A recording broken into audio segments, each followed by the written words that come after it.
Olá, bom dia a todos. Bem-vindos a mais um webinar promovido pela Abra Inc., Associação Brasileira de Incorporadores, junto com a Brain Inteligência Estratégica. E hoje nós vamos falar sobre o mercado do Rio de Janeiro. Então, nós já fizemos aqui em conjunto com a Abra Inc. webinars 2 vezes no interior de São Paulo, sobre a capital, sobre o sul do Brasil, sobre o Nordeste. E estamos agora aproveitando o vento favorável no mercado carioca e vamos falar hoje sobre esse mercado. Para fazer a abertura aqui do evento, o Luiz França, presidente da Abra Inc. Tudo bem, França? Tudo bem? Como é que estão todos com nossos amigos aqui de tela e as pessoas que estão nos ouvindo? Para a Abra Inc. é um prazer estar nessa webinar no Rio de Janeiro. Para quem ainda não sabe, a Abra Inc. ela tem se transformado muito rapidamente durante a pandemia. A gente agregou aí mais 20 associados na Abra Inc. Nós estamos trabalhando com 56 associados, 11 estados do Brasil. Portanto, a gente tem aqui uma comunidade bastante importante. Nós estamos sempre olhando o Brasil com muito otimismo, né? Otimismo porque nós temos um déficit habitacional no Brasil, como todos vocês sabem, eu sempre repito, mas acho importante, é um déficit habitacional de 7,8 milhões de moradias. Como se não bastasse esse déficit, nós temos ainda a necessidade de 11,4 milhões de moradias até 2030. O Brasil é um lugar que se tem muito a construir. E o Rio de Janeiro é importantíssimo. Eu não preciso dizer aqui, mas vale a pena lembrar a importância do Rio de Janeiro, com uma população de 6,7 milhões de pessoas, com PIB de 330 bi, ou seja, é o segundo maior PIB do Brasil. É uma cidade fantástica, procurada e é o cartão postal do Brasil no exterior. A gente vê o Rio com muito otimismo, porque o mercado imobiliário ele está acelerando, né? Os preços no Rio de Janeiro, segundo aqui algumas informações que eu tenho, subiram nos últimos 12 meses 8,5%. E só em julho foi 2,5%. Então, isso é muito importante. Agora, o Brasil em geral, em que o preço está subindo, eu gosto muito de uma pesquisa que é feita por uma empresa chamada Núcleo, que ela pega várias cidades do mundo e vê o preço por metro quadrado do dólar, o que é muito interessante. E vejam o número que está o Rio de Janeiro. Em todas as cidades do Brasil, não é só o Rio de Janeiro, em termos de valor por metro quadrado em dólar. Nós estamos na posição 330. Ou seja, é uma coisa assim que a gente verifica que tem um potencial de crescimento do valor do imóvel no Brasil enorme, considerando com outras cidades do mundo. Então, o Brasil ainda, muita gente fala, mas o imóvel está caro, do quê? Quando a gente olha outras cidades do mundo, o imóvel no Brasil ainda está barato. É claro, nós precisamos melhorar a renda, o Brasil vai crescer, vai se desenvolver, e durante esse período de desenvolvimento, crescimento e melhora de renda, nós vamos verificar realmente um grande crescimento do valor dos imóveis no Brasil e no Rio de Janeiro também, que é uma cidade super importante para o Brasil. Então, eu queria agradecer a todos que estão aqui. É um super prazer fazer essa parceria aqui com a Brain e com todos os nossos amigos que estão aqui na tela. Muito obrigado e bom trabalho a todos. Obrigado, França. Pessoal, como nós estamos em vários, eu vou pedir para que cada um dê o seu bom dia quando a gente estiver começando o bate-papo mesmo, porque senão a gente vai aqui uma meia hora só em bom dia, né? Estamos em 10 pessoas, então eu acho que é mais produtivo para os nossos espectadores, para quem está querendo debater conosco, a gente tocar dessa maneira. Lembrando a todo mundo que está assistindo, vocês podem interagir conosco aqui, vão colocando suas perguntas no YouTube, todo mundo que está aqui acompanhando consegue ver os comentários ao mesmo tempo dentro da plataforma. Isso possibilita que, se você tem alguma pergunta sobre a Zona Sul, sobre a Zona Oeste, sobre a Zona Norte, nós vamos falar um pouquinho de cada uma delas, vamos falar do Porto, vamos falar dos projetos novos que estão sendo realizados, vamos falar de produto econômico, vamos falar de produto de alto padrão. A gente vai falar de tudo que dá para falar aqui. Então, você tem dúvida? Aproveite. Nós estamos com as empresas que mais lançam na cidade do Rio de Janeiro presentes e com o grande desenvolvedor de toda a região oeste, zona oeste da cidade também, que é o Carlos Felipe da Carvalho Hosking. Então, a gente vai falar muita coisa, pessoal. Como vai ser a dinâmica?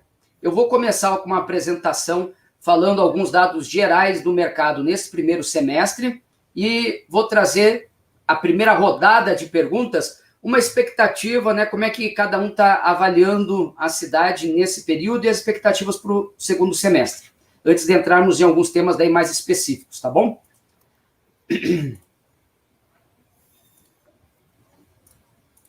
Estou compartilhando aqui. Aproveitar para convidar a todos que ainda não seguem a nosso canal, a nossa rede aí, o YouTube, é onde estamos assistindo nesse momento. Pega o seu celular e passe aí o QR Code, se você estiver assistindo no computador, ou se você estiver assistindo no celular, você pode diretamente já clicar ali para se inscrever no canal. E aproveitando, eu sei que está no começo, mas já vai dando aí o seu joinha, vai curtindo, e aproveite, já passe o link para as pessoas que você conhece, falando, ó, estamos falando agora sobre o Rio de Janeiro, para que mais pessoas possam ter acesso a esse debate. Vamos falar de lançamentos. Então, nós temos aqui em preto os lançamentos de empreendimentos verticais de apartamentos, que é o que domina mais de 90% dos projetos. Nos últimos 4 trimestres, nós tivemos uma média de 29 empreendimentos. No primeiro semestre do ano passado, vejam aqui, no primeiro semestre do ano passado, vou dar um destaque, 33 projetos foram lançados no Rio de Janeiro. No primeiro semestre desse ano, 49 projetos, 50% a mais. Em unidades, o aumento foi de 18%, porque daí pode ter uma característica do tipo de produto colocado no mercado. Então, no primeiro semestre do ano passado, foram 4.880 unidades, muito fortes no primeiro trimestre. O segundo tri, por causa da pandemia, foi o nosso fundo do poço. E esse ano nós tivemos aí 5.766 unidades lançadas, 18% a mais. Todas as cidades do Brasil, todas as cidades têm o quarto trimestre como mais forte e o primeiro trimestre como mais fraco. Isso acontece sempre. Então, essa queda que nós vimos de outubro, novembro, dezembro do ano passado para janeiro, fevereiro e março é absolutamente normal. Todos os anos acontece, com ou sem pandemia. Tá? E aí, no segundo trimestre, começa uma recuperação. Em VGV, olha a diferença. Vamos falar aqui de alto padrão nesse webinar. Olha só, em unidades, 18% de alta. Em VGV, 76% de alta. 2.726 milhões colocados no mercado. Então, aqui está mostrando uma mudança do mix importante, com um aumento da participação de produtos de maior ticket em relação ao Casa Verde e Amarela. Nós estamos aqui com as maiores empresas de Casa Verde e Amarela do Brasil, não é apenas do Rio de Janeiro, é do Brasil. Né? Tenda, MRV, Cury Direcional. Vamos entender o que aconteceu nesse primeiro semestre para ter menos lançamento Casa Verde e Amarela do que estava tendo. Né? Então, nós tivemos aqui daí em vendas, mais 3 gráficos e nós vamos para o debate. Em vendas, aumento de 10% no primeiro semestre em unidades, mas um volume muito maior, olha, do que lançamento. Eu vou colocar num outro gráfico daqui a pouco para nós vermos. 9.300 unidades vendidas no semestre, representando 5.267 bilhões de reais. Um aumento de mais de 125% no total de VGV vendido na cidade do Rio de Janeiro nesse período, significa, portanto, que nós estamos aqui, ó, na linha em amarelo. Desde março de 2019, queimando estoque, o que é ótimo para o mercado. Estamos eliminando aquele estoque, porque todos os meses, desde então, temos mais lançamentos do que vendas. Essa é a curva acumulada em 12 meses, significa que entre julho do ano passado e junho desse ano, foram vendidas 20.228 unidades, lançadas 16.200 unidades, portanto, nos últimos 12 meses, diminuímos o estoque da cidade do Rio de Janeiro em 4.000 unidades. Isso aqui é a pesquisa que a Brain faz já há 3 anos e meio para a DEME Rio de Janeiro, dentro do projeto de indicadores nacionais. Então, isso aqui está mostrando concretamente uma diferença de uma forte retomada do Rio de Janeiro, mas com a velocidade das vendas bem acima dos lançamentos. E essa mudança de mix, vou começar aqui puxando o Leonardo Mesquita da Cury. Leonardo, qual que é o teu feeling, teu sentimento que você está lá na ponta vendendo? Por que diminuiu o volume de lançamento? Não é que ele caiu, mas proporcionalmente, né? Estancou o mercado Minha Casa Minha Vida. Não em vendas, mas em lançamentos. Bom dia a todos aí, bom dia a todos os colegas que estão aqui no nosso webinar, os que estão assistindo. Acho que assim, como você falou, existiu também uma retomada, uma boa retomada do mercado de Zona Sul no Rio de Janeiro, então justifica esse aumento de VGV versus unidades aí. Acho que é um momento que começou a ter a gente começou a ter reflexo dessa legislação com unidades menores, mais empreendedores atuando na região da Zona Sul. E aí, no mercado mais econômico, aí você tem regiões como a gente vem discutindo há algum tempo, como a região da Zona Oeste, ali Campo Grande, Santa Cruz, que você tem, obviamente, também uma pressão aí de custo subindo, já as contas um pouco mais difíceis para fechar nessa região, e o que tem feito muita gente repensar alguns lançamentos para aquela região. E você tem também, acho que pegou a gente no mercado no econômico, acabou a gente existia uma estrutura, no final do governo anterior, existia um tipo de estrutura também de aprovação para projetos dentro do Minha Casa Minha Vida. Essa estrutura no final, com o final de governo, também já foi perdendo aquela força de final de governo em relação às aprovações, e aí se instaurou uma nova estrutura no novo governo, um novo processo de licenciamento. Isso acho que demorou aí, teve também um gap aí que está gerando esse descompasso de lançamento aí, de empreendimentos desse segmento.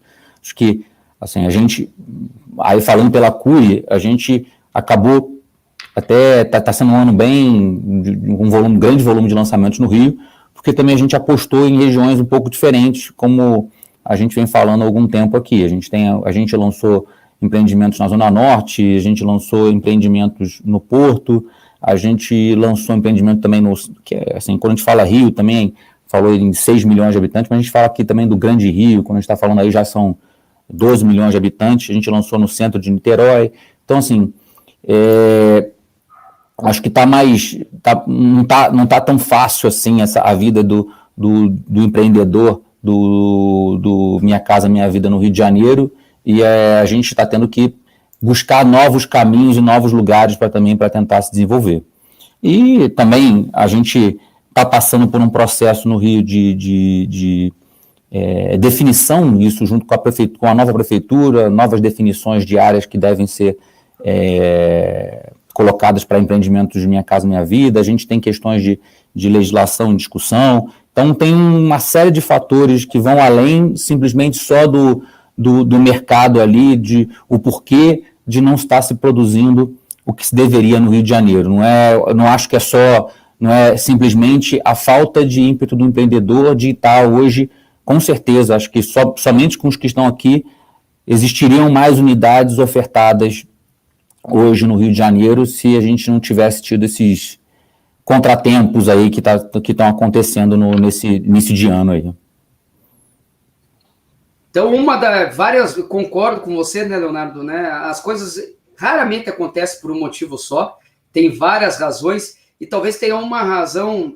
Eu ouvi em várias cidades de mudança de prefeitura, o primeiro semestre dando uma travada, em especial o primeiro trimestre, o que é normal, né? O prefeito precisa colocar ciência de como é que estão acontecendo as coisas na cidade, tem que repensar. O Eduardo é um prefeito muito pró-mercado, muito ativo, mas estava bagunçado antes, então tem que tomar ciência de como estão as coisas, e isso, às vezes, atrasa um pouquinho no período para acelerar depois.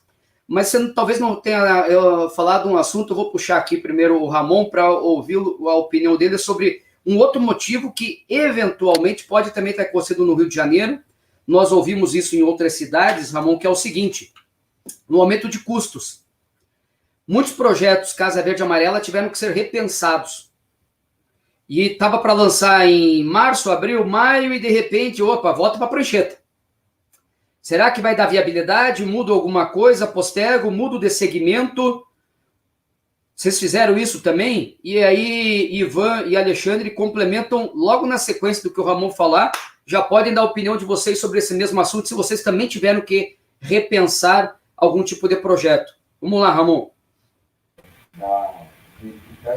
Perfeito, Fábio. Bom dia. Bom dia aos colegas aí, bom dia pessoal que está nos assistindo. Antes até dessa questão do custo, é importante, no gráfico ele mostrou bem que teve aquele período da pandemia que naturalmente ficou a dúvida e reteu aí alguns lançamentos que a gente ia fazer em 2020. E acabou que no segundo trimestre a gente também teve uma força de lançamento grande, porque com a pandemia e com os auxílios, acabou que a valorização da casa própria ela foi incrementada aí, né, na percepção da população. Então, a gente acabou tendo um recorde de vendas no ano de 2020, mas todo mundo tinha a expectativa de que isso duraria um tempo menor do que está durando, né? Então, acabou que entramos o ano de 2021 com muitas dificuldades ainda relativas à pandemia, muitas incertezas, e, naturalmente, aquele decisão de compra, né, da população acaba ficando na dúvida se aquele é realmente o momento, o que também faz com que a gente segure alguns lançamentos. Atrelado a isso, acabou que um cenário econômico com perda de renda, teve a parada dos benefícios também, né, novas políticas para ver como é que ia funcionar ainda com a pandemia tão extensa. A inflação acabou apertando um pouco aí nesses últimos meses, e aí essa pressão no custo é um fato. Então, a gente realmente teve que voltar para a prancheta em vários casos, em várias regiões, analisar mais uma vez como é que está a renda naquela região. Tem que ter, como foi colocado no início, a diferença de preço metro quadrado no Rio de Janeiro acontece também mesmo para a habitação popular.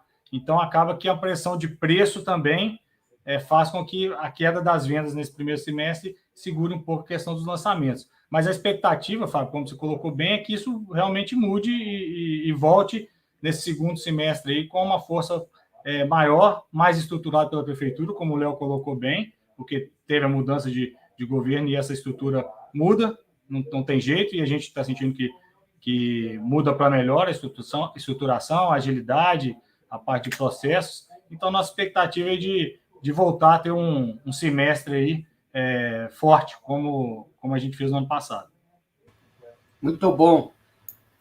Ivan, qual que você acha? Complemente, por favor. Bom dia. Bom dia, pessoal. Agradeço o convite aí para participar desse seminário, esse webinar. Na verdade, acho que eu concordo 100% aí com o que o Léo e o Ramon falou anteriormente. A gente está vivendo aí um momento de aumento de custo que acaba forçando as empresas a eventualmente postergar algum lançamento, ou eventualmente redesenhar o projeto para a gente começar a encaixar mais nesse cenário novo de custo. Você vê que alguns projetos dentro de casa a gente tinha, sei lá, 100% de vaga, e aí a gente acaba tendo que apertar um pouco mais para viabilizar, botando um percentual menor de vaga para viabilizar o projeto. E a gente também tem a situação de que alguns lançamentos que estavam prontos para sair, talvez não façam sentido lançar nesse momento, enquanto ainda tem estoque na região com preço menor. Então, assim, porque na verdade quem já lançou no momento anterior, com custo anterior, e até ele dar uma baixada nesse estoque e fazer sentido a gente lançar com um preço maior, a gente tem que dar um tempo para isso acontecer. Então, acho que isso, tendência, o mercado até, obviamente, também teve a questão da aprovação, né, que teve essa mudança de governo que realmente atrasou um pouco o início dos licenciamentos, mas nesse quesito eu acho que isso vai ser uma mudança que vem positiva. Na verdade, o que a gente pode ver é que uma licença ser emitida em 30 a 60 dias, que é o novo propósito do listing, vai fazer toda a diferença para o nosso mercado, né? Porque você lança muito mais próximo da data que você compra o terreno, e isso acaba ajudando até na própria viabilidade, né? Você não vai ficar gastando 1 ano de segurança, 1 ano e meio, botando segurança, pagando IPTU do terreno. A gente pega, compra e lança logo, e eu acho que isso vai ser muito favorável para o nosso mercado aí. Fora o custo de capital, né? De você ter que ficar empenhando durante o projeto, durante todo esse período, né? Alexandre, qual a tua opinião aí sobre o mercado econômico? Tem alguma região, inclusive, em que o potencial do mercado econômico é maior no Rio de Janeiro? Bom dia, gente. Bom dia, meus amigos participantes. Bom dia, público. Deixa eu só complementar um pouco. Eu acho que nossos amigos falaram tudo aí. Léo, Ivan, Ramon, acho que falaram bem aí de toda a questão. Teve realmente uma paralisação ou uma dificuldade maior aí no processo aprobatório do Rio de Janeiro, que faz parte da mudança de governo. Acho que a gente teve um pouco maior, porque realmente o que o Eduardo, né, ele está trazendo realmente são mudanças estruturais, então geram realmente mais dificuldades para serem implantadas.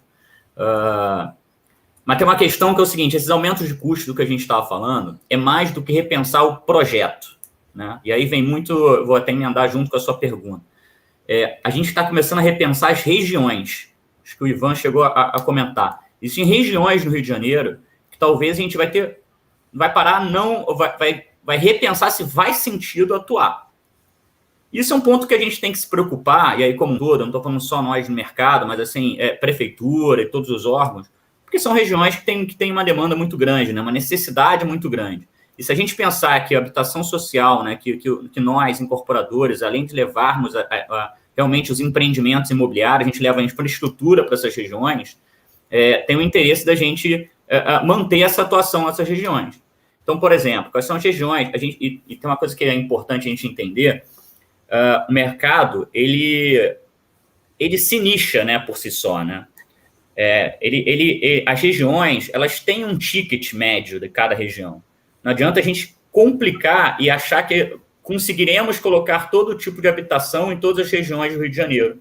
Então, quais são as regiões, aí puxando a sua pergunta, mais demandadas? A gente tem uma Zona Oeste hoje que realmente, se a gente pegar em números nominais, em números grandes, em número de unidades, a gente vai ver que é a região mais demandada no Rio de Janeiro, principalmente em relação à habitação social. E aí, quando eu falo Zona Oeste, obviamente, expurgando ali Barra, Recreio, principalmente. Nessas regiões, Campo Grande, Santa Cruz, são as regiões que realmente a gente tem mais ofertas em tickets mais baixos do Rio de Janeiro, que a gente não consegue aplicar em outras regiões do Rio de Janeiro, por N motivos, porque os terrenos são mais caros, os terrenos são mais complexos. Então, é realmente a região que tem mais atuação no nosso mercado. E são exatamente as regiões que estão gerando uma necessidade do mercado repensar elas. Porque os aumentos de insumos foram realmente muito significantes. Então, a viabilidade econômica dessas regiões gera uma preocupação e uma possibilidade, inclusive, da gente ter que restringir, diminuir naturalmente a atuação. Uma coisa... Eu gostei do que você falou, Alexandre, né, de que tem que respeitar determinados preços e determinadas regiões. Porque o Casa Verde Amarela, embora ele tenha um teto, nem todas as regiões conseguem se trabalhar, inclusive no teto. Perfeito. Né? Você pode aumentar o teto para 500 mil, que não tem região que não vai mudar nada. Você não vai conseguir colocar o produto, né? E isso é um desafio. Eu vou passar já a palavra para o França, mas eu vou aproveitar para compartilhar aqui. Você falou de região, outras pessoas também falaram. Nós temos aqui na Brain o sistema em que nós fazemos o estudo, que é GeoBrain, né? O nome é o GeoBrain. E aqui estão os empreendimentos que tem venda hoje, que são projetos com unidades no Casa Verde e Amarela, né? Então, é possível olhar, quando a gente fala, inclusive, Zona Oeste, justamente na Barra ou no Recreio, Barra não tem nada, né? E no Recreio, uma outra coisa, porque tem regiões menores. Mas olha lá, né?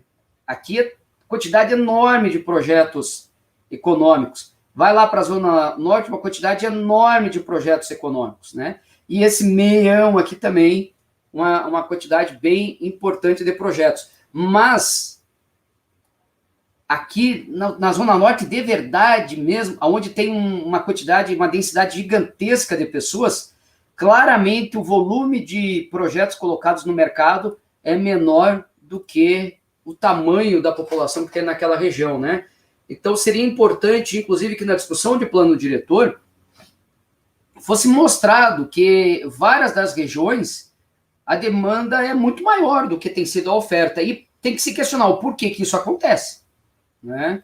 Porque seguramente o mercado existe.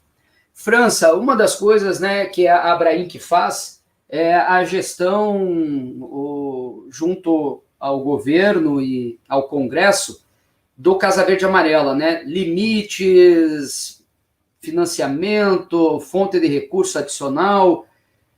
E vimos aí, inclusive, algumas notícias de que parte do mercado Casa Verde e Amarela vai faltar dinheiro lá no orçamento.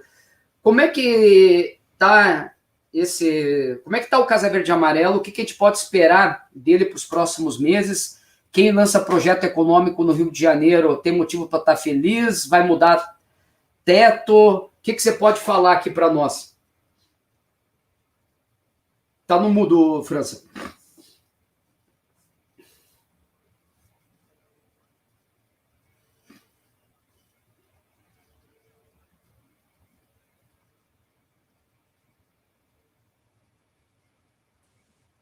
Aí. Agora está direito, desculpa. Primeiro, é importante a gente lembrar um pouquinho do que você falou, essa notícia que saiu. A notícia que saiu, na verdade, ela não se refere às operações das empresas que estão aqui na tela. Ela se refere ao faixa 1. Nós estamos falando ali naquelas notícias sobre faixa 1. Nós tivemos, inclusive, ontem, uma reunião com o ministro Rogério Marinho, do MDR, com o secretário nacional de Habitação, o Alfredo, e nós sentimos uma tranquilidade muito grande com relação ao programa. Aliás, não é continuidade, não é uma tranquilidade grande, né? É a certeza de que o programa é importante para o Brasil e é um dos pilares que tem dentro do Ministério do Desenvolvimento Regional a habitação. Com relação a várias cidades, o MDR tem feito um trabalho fantástico em várias cidades para, juntamente com as cidades, poder maximizar o subsídio, tá certo? Das transações em cada cidade. Então, isso acho que também vai dar uma boa dinamizada e uma boa força para o programa Minha Casa Minha Vida. Na cidade de São Paulo, já tiveram reuniões aqui na cidade de São Paulo, foi muito bem visto a proposta dele junto à Prefeitura de São Paulo. Eu não sei se no Rio de Janeiro já tiveram reuniões, por isso que eu não estou citando o Rio de Janeiro, mas toda vez que a gente conversa aí com o pessoal do Rio de Janeiro, com o secretário do Rio de Janeiro, a gente verifica uma intenção muito grande de desenvolvimento no Rio de Janeiro com relação a mercado imobiliário no geral, inclusive o Casa Verde e Amarela. Então, eu diria assim que acho que nós vamos ter temos um otimismo bastante grande. Nós sabemos que já estamos há muito tempo sem reajustar o teto. É uma conversa que a gente tem tido com o governo. É uma conversa importante, porque o reajuste do teto dos programas, ele não tem efeito nenhum na economia. Estou dizendo isso porque muita gente fala que o reajuste do teto é inflacionário. De forma nenhuma. A inflação já foi capturada no aumento dos nossos produtos.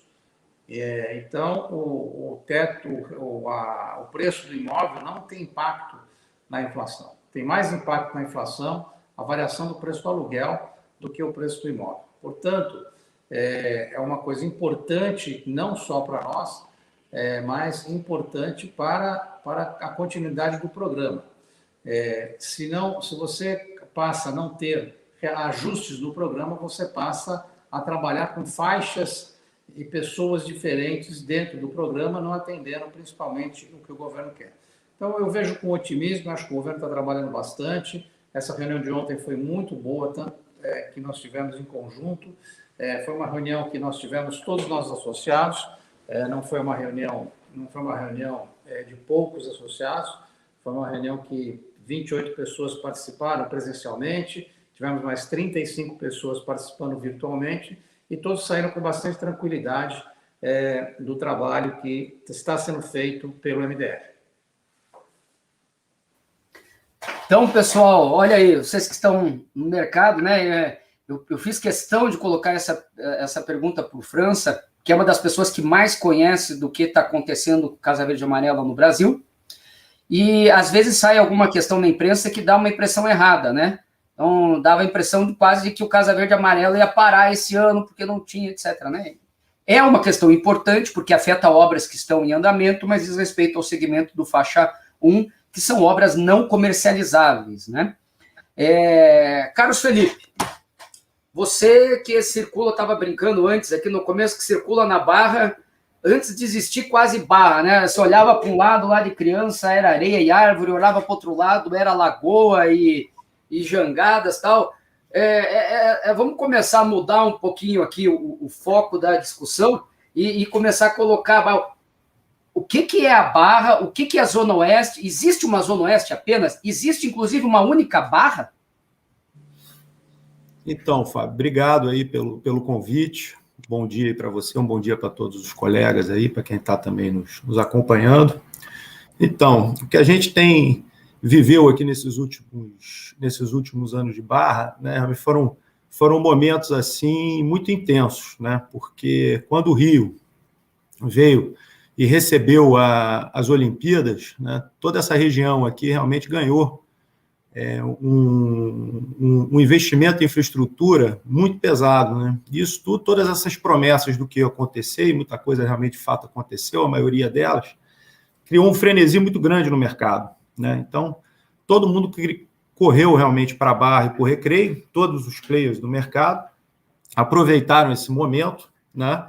E fizeram aqui realmente lançamentos grandes e em diversos lugares, diversos tipos de produto, para todos os níveis sociais, inclusive. O que aconteceu na sequência foi realmente essa crise econômica que o país enfrentou, e a Barra, assim como todo o Rio de Janeiro, ficou muito estocada, né? Então, ou seja, esse gráfico até que você mostrou aí, que foi realmente essa curva aí, né, das unidades vendidas versus unidades lançadas, que vem de junho de 18 até junho de 21, está retratando bastante isso. Ou seja, todo esse estoque que existia aqui na região, ele veio sendo consumido. E veio sendo consumido realmente nesses últimos 24 meses, numa velocidade aí muito grande. Você pega a Barra em 2014, eu acho que foi a última fase dos grandes lançamentos da Barra. Então, de 2014 até agora, você teve praticamente muito pouca coisa. No início de 2020, primeiro trimestre de 20, segundo trimestre de 20, começaram a vir uma nova safra aí de produtos, né? Então, o que a gente percebe é o seguinte, na verdade, eu vejo que está muito bom ainda para o consumidor, que os preços em relação ao que eram praticados em 2016, 2015, ou seja, estão praticamente a mesma coisa. Então, você perdeu aí, acho que uns 30% considerada a inflação. Então, um apartamento que a gente vendia, por exemplo, no Rio 2, que é um bairro bem tradicional ali, que você vendia a 7.500, em 2015, a gente está vendendo hoje pelos mesmos 7.500 em 2021. Então, o que a gente está sentindo é que ainda tem aqui um mar de oportunidades, entendeu? Acho que o que a gente consegue olhar, quando a gente olha um pouco mais em projeção, é que realmente vai ter um incremento de preços aqui na região. A gente já está olhando isso até nesses lançamentos que estão vindo, que já começam a indicar isso, né? Então, a gente está acreditando muito aqui realmente no mercado do Rio. Percebemos que, na verdade, o Rio de Janeiro inteiro ganhou muita infraestrutura, quando você olha também para a região do Porto, você olha as ligações de metrô, todas as trans que foram criadas. Então, a gente tem um novo Rio que ainda não foi aproveitado pelo mercado. Eu acho que ele começa a ser aproveitado agora. Legal, Carlos. Eu estou vendo aqui alguns comentários, né? Ana Paula Sá, sobre o plano diretor. Na próxima rodada de conversa, nós vamos falar justamente sobre o plano diretor e como é que a gente pode ver a Rio de Janeiro do futuro, né? E sobre a questão do teto aqui, William, que você colocou, né? Quase como uma indexação automática. É meio complicado a gente pensar nisso, mas é importante ter, sem dúvida, essa alteração do teto que, como o França falou, já está em discussão aí, logo teremos novidades. Eu vou mostrar uma tela aqui para vocês, que é bem interessante, como é que está o estoque de projetos de produto na planta ou em obras, né? Novo, com os incorporadores. Dos 378 projetos que nós estamos acompanhando, residenciais no Rio de Janeiro, que tinham na origem 66 mil apartamentos, sobraram à venda 8.684. 8.684 apartamentos é 13% desses 66 mil. Abaixo de 13%, abaixo de 20%, o mercado está implorando por unidades. Abaixo de 15%, ele já não sabe mais o que fazer, porque assim, falta claramente produto novo no mercado. Na cidade de São Paulo, esse número aqui está ao redor de 22%, 23%. Está equilibrado. Aqui está faltando produto, sendo que metade do mercado é Casa Verde e Amarela. Vejam que de 240 a 700 mil reais, para mais de 6 milhões de habitantes, 2 milhões de famílias, nós temos 2.300 apartamentos novos no mercado, nas diferentes fases de construção. De 700 mil a 2 milhões, tem 700 imóveis. E acima de 2 milhões e 280. Mesmo no segmento econômico, que a cidade de São Paulo passou por um verdadeiro boom, com mais de 20 mil unidades lançadas apenas no ano passado, todos os projetos que ainda estão em obras no Rio de Janeiro tinham 3.200 unidades, sobraram em estoque 943. Marcelão, ele é sócio da Brain, e eu não sei como ele me convenceu a ele ser o sócio que cuida do Rio de Janeiro. E eu ainda não sei, a gente devia estar num jantar na empresa, porque sobrou para mim um lugar bem menos legal do que o Rio de Janeiro, que é um lugar que eu adoro ir. Então, ele agora estava lá semana passada, passando 3 dias no Rio, fazendo reuniões, apresentação, né? Marcelo, quanto tempo demora para acabar esse estoque? Bom dia, Fabião, bom dia a todos os participantes, a nossa audiência aqui. Queria agradecer ao França e à Abrainc pelo convite, é muito bom estar aqui com vocês. O estoque realmente está baixo, né? Como o Fábio falou aí, em 12 meses nós temos uma diferença entre vendas e estoque de mais de 4 mil unidades, e se pegarmos só o segundo trimestre desse ano, então, só o segundo trimestre, né? Se a gente for comparar com o ano passado, sempre vai dar uma divergência, porque o ano passado a gente tem que lembrar que lá para o dia 15, 18 de março, todo mundo parou, né? Então, o segundo trimestre foi o grande freio em todos os setores, em todos os segmentos. Mas se a gente pegar as vendas do segundo tri desse ano, dá 4.300 unidades. Então nós temos, o Fábio acabou de mostrar, a oferta final lá em 8.600 e poucas unidades e a venda de um único trimestre, do segundo trimestre, 4.300. Então não precisa nem fazer muita conta para ver que se não lançarmos nada, lógico, de maneira muito simples, né? Se não lançarmos nada, nós teríamos um semestre de estoque e acabaria as unidades novas de lançamento na cidade do Rio. Então, realmente, essa oferta é baixa. O Fábio vinha descrevendo isso e a gente pode ratificar com as vendas do último TRI, né? Só para poder mostrar efetivamente o quanto isso é baixo. E nós temos isso de maneira geral, né? O Léo, lá no começo, falou, poxa, tem uma diferença entre o VGV lançado e o número de unidades, porque melhorou os lançamentos, por exemplo, na Zona Sul, né, que tem um ticket mais alto, um VGV mais alto, então isso realmente aconteceu.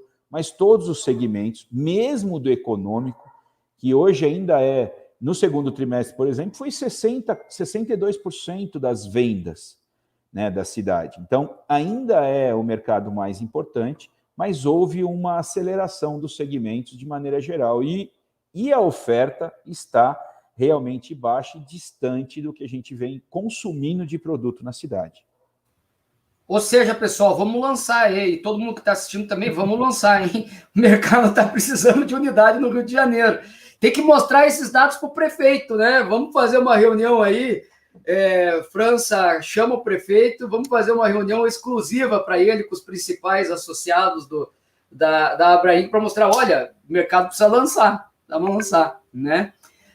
Renato, vamos começar a falar do plano diretor, e embora você não seja o especialista em plano diretor do Rio de Janeiro, de São Paulo você está o tempo inteiro ouvindo, porque nós estamos no momento do debate do plano diretor de São Paulo e a importância dele ser ajustado para melhorar o equilíbrio do mercado. Mas tem uma questão do plano diretor que eu gostaria que você comentasse um pouco mais. Se não me engano, foi o Ivan que falou de vagas de garagem, e aqui nós temos uma parte importante do Casa Verde e Amarela, que hoje representa 30 mil unidades, pelo menos na cidade de São Paulo, e duas coisas do plano diretor foram bem importantes para que esse mercado existisse. Ele não existia no passado, Casa Verde e Amarela, na cidade de São Paulo. Uma é a criação de zonas de interesse social, né? Ou seja, determinadas regiões em que, se for um projeto Casa Verde e Amarela, você amplia o potencial, o coeficiente construtivo, então selecionar ZEIs, né, e reequilibrar, portanto, a necessidade da demanda naquele mapa que eu estava mostrando lá do GeoBrain com a oferta. E um segundo ponto é a não necessidade de vaga de garagem, né? O que possibilitou daí em terrenos, vários terrenos, você colocar torre de 25 pavimentos, 20 pavimentos, em terrenos pequenos, de 2 mil metros, 3 mil metros, que seria completamente inviável para uma Casa Verde e Amarela, porque você não pode fazer 3 subsolos para um Casa Verde e Amarela, nem um subsolo, né? Então, conseguiu-se colocar daí em regiões mais densas, melhor localizadas, com mais infraestrutura urbana, projetos Casa Verde e Amarela, né? Então, eu gostaria que você falasse um pouco sobre como que o plano diretor pode contribuir para a cidade, no caso agora aqui do Rio de Janeiro, e aí nós vamos entrar com os empresários executivos no debate da visão que cada um deles tem para a cidade. Vamos lá, Renato. Legal, obrigado aí, Fábio. Primeiramente, bom dia a toda a audiência. Acho primeiro legal falar, primeiro eu queria convidar aí todo mundo depois aí nas mídias da Abraim, que também vê nossos materiais, nossos estudos, e convidá-los a todos para o nosso evento Incorpora, que vai iniciar dia 29 de setembro, às 4h30 da tarde, e aí nós teremos a partir daí por 4 semanas, todas as quartas-feiras, esse evento aí de 2 horas, é bem interessante aí para debater política pública, vai estar presente ministros e tal, então faço o convite a todos. E também visitar nosso site. Indo aí na pergunta do Fábio, acho que o primeiro ponto que eu acho que é relevante, eu estava vendo aqui o déficit habitacional, a demanda habitacional no Rio de Janeiro é de 438 mil moradias. Ela é muito próxima da demanda de São Paulo, que é 460 mil, sendo que a população de São Paulo é relativamente bem maior. Ou seja, há realmente uma necessidade latente no mercado imobiliário muito grande no Rio de Janeiro, principalmente para baixa e média renda, né? Isso eu acho que é um ponto bem importante. Então, isso é um ponto que tem que ser atacado, para mim, com política pública. E eu acho que realmente o plano diretor tem que ser uma resposta para isso. Eu, particularmente, não acho que o plano diretor ele pode influenciar no consumo, na decisão. Acho que tem que ter uma certa liberdade para se deixar a empresa construir como quiser, de acordo com o que o cliente quer. No fundo, a gente tem que não se limitar a uma ou não vaga de garagens, mas eu acho que também fazer políticas de adensamento em áreas aí centrais também são políticas bem interessantes. Eu não sou especialista em Rio, mas talvez o centro do Rio, você tenha prédios aí que possam ser hoje ocupados de uma forma, não sei se está tudo ocupado, que a gente poderia repensar um pouco o urbanismo dessa forma. Acho que dá para adensar, talvez, revitalizar algumas áreas aí centrais, outras áreas, que eu acho aí que dá uma questão bem interessante. Eu acho que o plano tem que sim considerar essas coisas, isso, e principalmente esse déficit habitacional relativo do Rio, que ele é muito grande, né? Eu vejo que o Rio hoje, Fábio, é 2% do Casa Verde e Amarela, 2,5% está na cidade do Rio de Janeiro, é a segunda cidade que mais consome depois de São Paulo, e o déficit habitacional relativo dela, então, é muito grande. Então, acho que isso são coisas que a gente tem que considerar, e com certeza o plano diretor aí é a oportunidade para isso, tá? É uma equação difícil de balancear, acho que a necessidade do consumidor tem que imperar, mas acho muito importante olhar para a revitalização de algumas áreas hoje pouco ocupadas, que acho que no Rio, o Rio é uma cidade que tem um pouco mais de dificuldade de espaço que São Paulo, mas acho que talvez o centro pode ser um ponto importante que dá para atacar com uma política pública privada bem feita. Legal, Renato. O Robert e a Fernanda perguntam da região metropolitana, né? Nós vamos falar disso daqui a pouquinho, tá? E o Cláudio Martins comentou que o Rio de Janeiro está maravilha, tudo que lança vende, né? Léo, será que não estamos falando tanto do Porto? Eu, como curitibano, que vou a passeio pelo menos 2 vezes por ano para o Rio de Janeiro, com exceção agora da pandemia, eu vou a trabalho bastante, mas a passeio para levar família, ficar lá 4, 5 dias, né? Aproveito o feriado, adoro o Rio de Janeiro. Menos em dezembro e janeiro, que eu acho quente demais. Fora esses 2 meses, eu adoro o Rio de Janeiro. E daí, eu, quando olhei o que o Carlos comentou da Barra, de como as Olimpíadas mudaram a Barra, mas como as Olimpíadas mudaram o centro do Rio de Janeiro. Então, assim, eu gostaria que as pessoas adoram criticar as Olimpíadas, mas existe claramente um legado das Olimpíadas para o Rio de Janeiro. Quem vive na cidade, quem frequenta a cidade, sabe que existe. Se foi tudo que se falou, pode se falar, né? Pode se discutir. Mas, claramente, em termos de mobilidade, infraestrutura, paisagem, reformulação da cidade, ela mudou. E muito do foco disso é a região do Porto. Será que a gente também não precisa equilibrar, Léo, na discussão do plano diretor, uma área muito importante de discussão do Porto, mas também repensar o resto da cidade? Como é que você vê essas discussões aí? Assim, Fábio, eu acho que o Porto, assim, talvez tenha sido a área que mais ganhou com esse movimento, né? Acho que hoje quem chega no Rio de Janeiro já nem lembra o que era perimetral, né? Então, as pessoas até esqueceram, a gente tinha uma região ali que a gente brinca que quando o Waze mandava você passar ali, você tinha que buscar outro caminho, de tão perigoso que era aquela região ali debaixo da perimetral. Então, aquela revitalização, o túnel, aí você tem hoje o Museu da Manhã, Mar, Aquarrio, Roda Gigante. Então, a Orla Conde realmente virou uma área, assim, talvez, como você falou, talvez uma das áreas que deu mais certo aí de lazer no Rio de Janeiro. Hoje é um legado muito interessante, com VLT, rodoviária. Então, assim, você falar da região, é uma região que, obviamente, ela tem um interesse do carioca em estar ali, e, assim, a gente conseguiu, depois obviamente, existe uma questão financeira em relação à região, que é uma região que é uma região sepacada, que você tem que ter uma negociação do CEPAC, do empreendimento, mas eu acho que o mais interessante,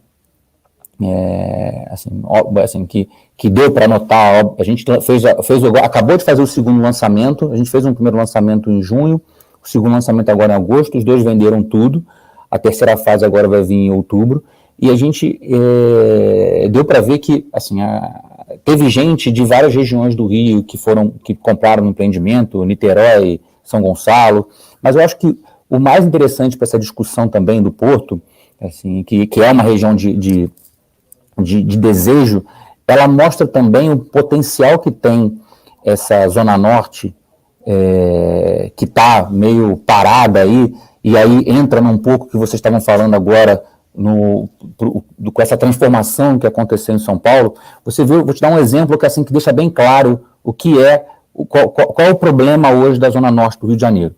A gente fez um empreendimento que, em Irajá, numa região de Irajá muito boa, que durou alguns anos ali. A gente fez num terreno de 50 mil metros, algo em torno de umas 1.400 unidades. Isso explorando o máximo da área. É um paraíso, né? 1.400 unidades em 50 mil metros, é assim, de diversões.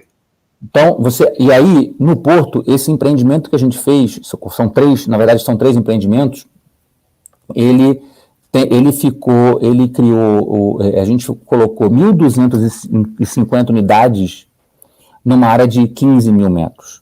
Então, eu acho que essa experiência do Porto também pode ajudar essa transformação do que pode vir a acontecer na Zona Norte. A Zona Norte é isso que vocês comentaram, ela lembra um pouco essa região de São Paulo que estava pouco explorada. São terrenos de 2, 3, 4 mil metros na sua grande maioria. Você encontrar, a Cury fez esse ano alguns lançamentos na Zona Norte do Rio. Em 8 mil metros a gente põe 300 unidades.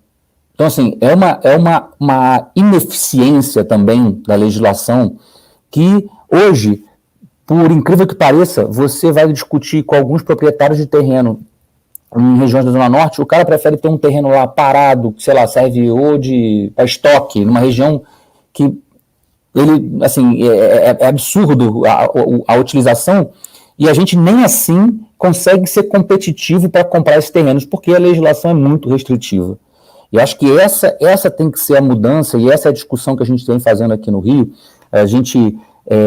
A prefeitura já criou uma série de benefícios agora no programa do centro, agora está se discutindo muito isso no centro da cidade. O Porto já tem uma legislação também que ela é mais atrativa para o empreendedor. Aí não estou entrando aqui na questão de CEPAC, mas assim, aqui, falando de legislação, ela é mais atrativa para o empreendedor, e a gente precisa que, de fato, como a gente tem uma dificuldade hoje, que é, como todo mundo colocou aqui, de regiões no Rio onde se produz, mas que a renda hoje, com o aumento do custo, está difícil, aí tem que ter uma outra solução, que não passa só por legislação, mas é uma solução maior.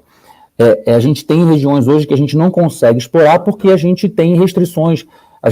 Hoje, o Rio de Janeiro, a gente fez um levantamento pela ADEME, o Rio de Janeiro tem, não sei agora se era o dobro ou 3 vezes mais o afastamento de São Paulo. A gente tem limitação de perímetro de bloco. A gente tem, não é só um item, são vários itens que, assim, não é só a questão precisa da região de ZEIS. A gente tem que, se fizer mais de 500 unidades, tem que doar um lote de escola. Então, assim, é uma série de minúcias na legislação que, quando você vai ver, deixa o aproveitamento do terreno de uma forma que você não consegue implantar. Aí você fica numa região, que era uma região que você conseguiria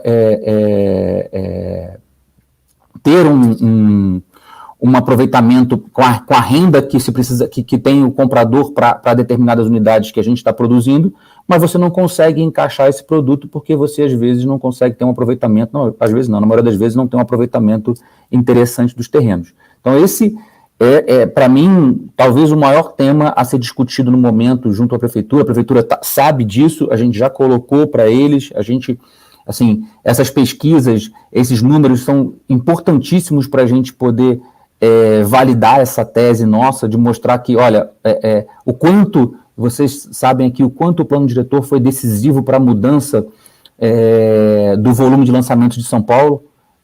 Hoje se fala muito na comparação São Paulo-Rio, vocês têm uma pesquisa aí que mostra uma comparação que dá, eu até pediria para não mostrar,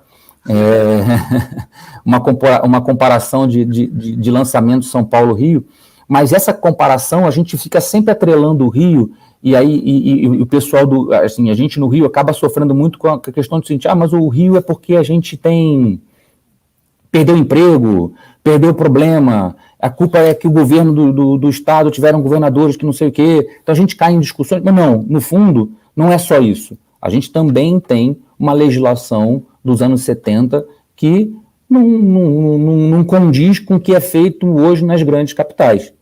Então, é isso que a gente precisa hoje dar uma revigorada e entender que não é só a questão de benefício fiscal, é simplesmente atualizar o Rio para tornar, porque no final do dia a gente tem que pensar que o Rio, ele sofre com a pouca atração de empreendedores.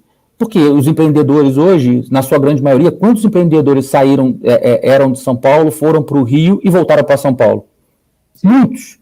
Por quê? Porque começou a ver que era mais atrativo você empreender num lugar que tinha uma legislação mais favorável. Eu acho que esse é o tema que o Rio de Janeiro tem que passar, entendeu? Tem que superar. Ele tem que, pelo menos, se tornar competitivo na questão de legislação com os demais locais, para que aí sim os outros problemas fiquem mais aparentes, entendeu? Com certeza, Léo. Alexandre, vocês como é que estão olhando? Vamos falar aí da região metropolitana, então, né? Pessoal aqui, Baixada Fluminense, Leste Fluminense. Vocês estão olhando essas regiões? Tá, primeiro, assim, complementando o que o Léo falou, assim, o Léo foi bem enfático, e é exatamente isso. O Léo, não sei se é arquiteto urbanista, talvez engenheiro, Léo, porque sabe falar tudo de plano diretor e de mudanças, hein? Não, mas é exatamente isso, assim, eu acho que a gente está passando por esse momento, tá? Eu sou um sofredor, na verdade, esse é o problema. Só falta falar que é vascaíno, né, Léo? Não, aí desse mal eu não sofro. Mas ele falou tudo. Eu acho que a gente tem que... A grande questão, o nome do jogo realmente é legislação no Rio de Janeiro. A gente falar de Zona Norte, falar, temos que ocupar a Zona Norte, o Porto, depois que foi feito realmente até o plano feito pelo nosso prefeito atual, na outra gestão dele, do plano do Porto como um todo também. Mas, assim, é porque essa conversa não é nova, né? A vontade a solução de ocupar o Porto e ocupar a Zona Norte não é nova. O que eu acho que a gente tem que fazer, é isso que tem que fazer, é mudar o motivo. Porque você pensa o seguinte, a Zona Norte, ela tem os maiores IATs do Rio de Janeiro, né? IATs é o CEAs de São Paulo, né? Os índices construtivos, né? E aí o fato é que a gente não consegue atingir esses IATs. A gente não consegue atingir o máximo construtivo. E aí, gente, é um papo de maluco, né? Traduzindo o que o Léo falou. Você faz um projeto, atinge o máximo possível, não o máximo permitido, né? Muito por uma questão de implantação. E o proprietário, ele faz a conta com o máximo permitido. É óbvio.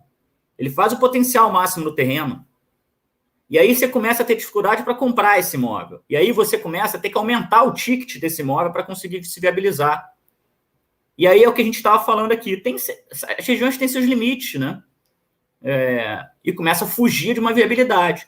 E começa a restringir a nossa atuação na região.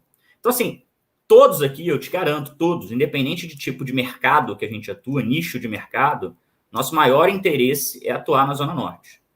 Então, para mim, passa totalmente pelo que o Léo falou, para uma mudança de legislação.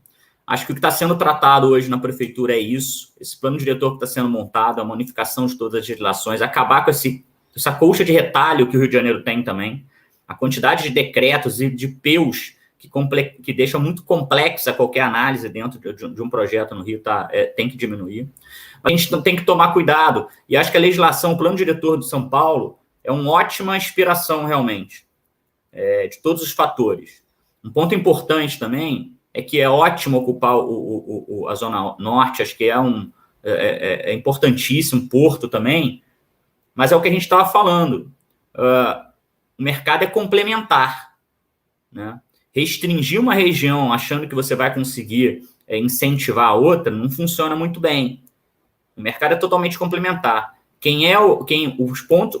Os clientes que vão se atrair ou vão conseguir pagar o Porto ou vão conseguir pagar a Zona Norte não são os clientes da Zona Oeste, não são os clientes da Baixada. Então, tem que tomar um pouco de cuidado, né? Esse plano diretor tem que ser pensado como um todo, né? Como realmente um incentivo em todas as regiões. Até porque quando a gente não incentiva alguma região, a gente tem consequências. A principal na Zona Oeste, como a gente vai falar, é o crescimento da informalidade. né? Você pega lá, se a gente realmente diminuir, por exemplo, a ocupação da formalidade do mercado como na Zona Oeste, você vai aumentar naturalmente a informalidade, né? A gente tem um poder paralelo muito forte nessas regiões. Então tem que tomar, e acaba sendo um tiro no pé, porque você tenta restringir uma Zona Oeste para tentar ocupar realmente uma Zona Norte, e na verdade o que vai ser mais ocupado acaba continuando sendo a Zona Oeste, porque poder paralelo não cumpre regra, né? E até porque, né, as pessoas não vão sair da Zona Oeste para a Zona Norte simplesmente porque elas vão dar um jeito de ficar na Zona Oeste, né? E o poder paralelo acontece. Isso é uma coisa interessante, que talvez fora do Rio de Janeiro a gente não ouça com essa força, né? O poder paralelo. Ramon, você também ouve como o Alexandre tem preocupações similares ao Alexandre aí sobre o poder paralelo? Pois é, Fábio, a MRV hoje está atuando aqui no estado do Rio, em 12 municípios, né? Então, bem diferente aí das demais construtoras, a gente tem essa dispersão aí geográfica, e já hoje com um portfólio de produtos bem amplo, né? De loteamento, casas, ao nosso produto core aí do programa Casa Verde e Amarela, e a gente também já no nicho com nossa marca Ciência, no produto já mais voltado para o financiamento SBPE. E essa dispersão geográfica, aí, o que o Léo e o Buffoni falaram aí sobre a relação renda-aproveitamento da legislação é um fato, e aí a gente falando do Rio, é tudo isso que o Léo e o Buffoni falaram, mas acaba que nas outras cidades a gente vai tendenciando a trabalhar onde o negócio está virando melhor. Então, você pega algumas prefeituras que já têm uma legislação com maior flexibilidade, a gente está com grande atuação de Nova Iguaçu, em Volta Redonda, em Resende, que também várias delas tiveram alterações de prefeituras aí que permitiram que a gente melhorasse esses índices aí, né? A prefeitura quer esse desenvolvimento, e outros que deram continuidade ao que a gente já estava fazendo. O interior acaba sendo mais atrativo, tanto por essa questão que o Buoni falou da menor ilegalidade, mas isso é menor ilegalidade porque a prefeitura tem trazido um plano diretor ou que seja por alguns decretos para que aquilo desenvolva de forma legal, de forma estruturada. Então, é o que a gente está buscando aqui no Rio. O Léo falou, a gente, junto com a ADEME, já tem apresentado isso para a prefeitura, com informações da BREM, inclusive, né? Essas informações numéricas, fatos e dados aí para a gente conseguir transformar juntos a cidade. Mas, de fato, isso demora um pouquinho, né? E aí o que o Léo falou, já vem vindo há muito tempo essa conversa e decreto em cima de decreto que dificulta, dá uma complexidade muito grande para a operação na cidade do Rio. Então, acaba que nessas cidades, o São Gonçalo também, Itaboraí, a gente atua, e o Norte Fluminense, Campos, Macaé, apesar de um cenário econômico diferente, mas com legislações que às vezes permitem que a gente tenha um aproveitamento e consiga resultados melhores nos empreendimentos, principalmente de habitação popular. Bom, eu acho que a gente já falou tanto de plano diretor, que vocês foram tão completos, que eu já vou antecipando para mudar aí, nós começarmos a falar de potencial de algumas regiões. E como todo mundo fala de Barra e Zona Oeste, e fala do Rio de Janeiro, e muitos falou dos desafios que são lançados no Rio de Janeiro. Ô, Gabriel, com todo esse turbilhão de coisas aqui e dificuldades, né, para lançar no Rio de Janeiro. Porque vocês aí, Patrimar, uma empresa que tem também uma outra marca, né, a Novular, que atua no segmento de média e baixa renda, né, e a Patrimar como média alta e altíssima renda, foram achar e olhar no Rio de Janeiro para querer lançar, e olharam justamente no início a Zona Oeste. Ou seja, nós entendemos que o Rio de Janeiro tem grandes desafios, intrínsecos à realidade, seja geográfica, urbanística, histórica, sociológica, de plano diretor mental dos anos 70, mas vimos que tem uma oportunidade gigante, porque não tem oferta. Então, esse é um dos pontos. As oportunidades pesaram mais do que essas dificuldades para a Patrimar decidir ir aí para a Zona Oeste? Bom dia, Fábio. Bom dia aí, amigos participantes. Realmente, Fábio, a Barra da Tijuca, ela durante muitos anos foi a grande vedete do mercado imobiliário, né?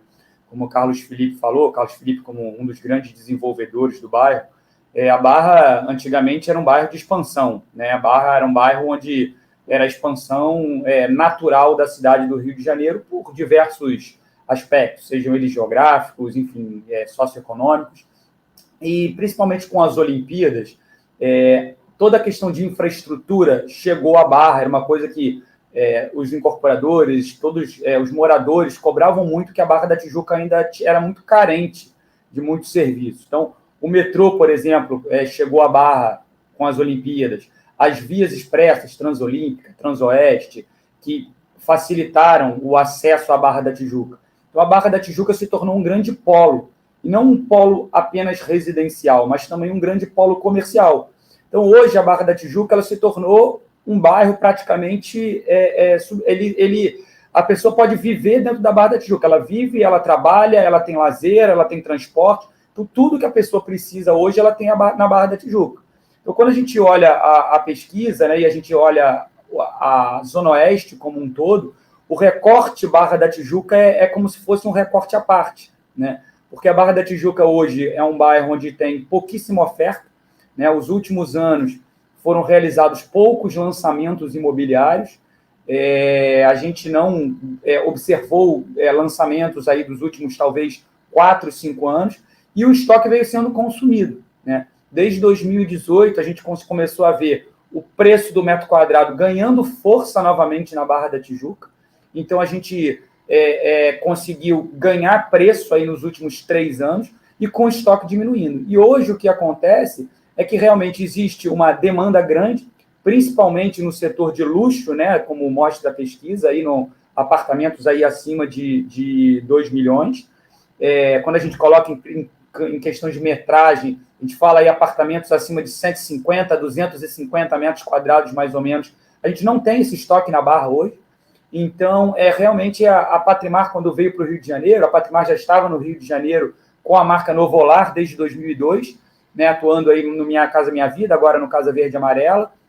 Mas quando a Patrimar sai de Belo Horizonte, vem para um primeiro mercado no alto padrão, fora Belo Horizonte, na qual a Patrimar é líder de mercado, então a gente escolhe a Barra da Tijuca para fincar bandeira. Então a gente analisa esse mercado de Barra, vê que realmente o estoque está muito baixo, é um bairro dotado de infraestrutura, é um bairro de migração natural. A gente pôde acompanhar nos últimos anos muita gente vindo da Zona Sul, muita gente vindo da Zona Norte, buscando mais qualidade de vida, buscando esse conceito dos bairros planejados, condomínio clube, os prédios com áreas maiores. Então, principalmente na pandemia, a gente pôde observar essa migração, né, de pessoas que moravam em prédios menores, em apartamentos compactos, querendo mais área de lazer, querendo mais infraestrutura, querendo uma maior qualidade de vida para a sua família. Então, a gente realmente está muito confiante que a gente tem um próximo lançamento para fazer agora aqui na Barra, ali na região do Golfe Olímpico. A gente está muito confiante, até pelo que mostra a pesquisa, né, com essa oferta muito reduzida, que a gente vai ter uma demanda bem grande aí pelo nosso produto.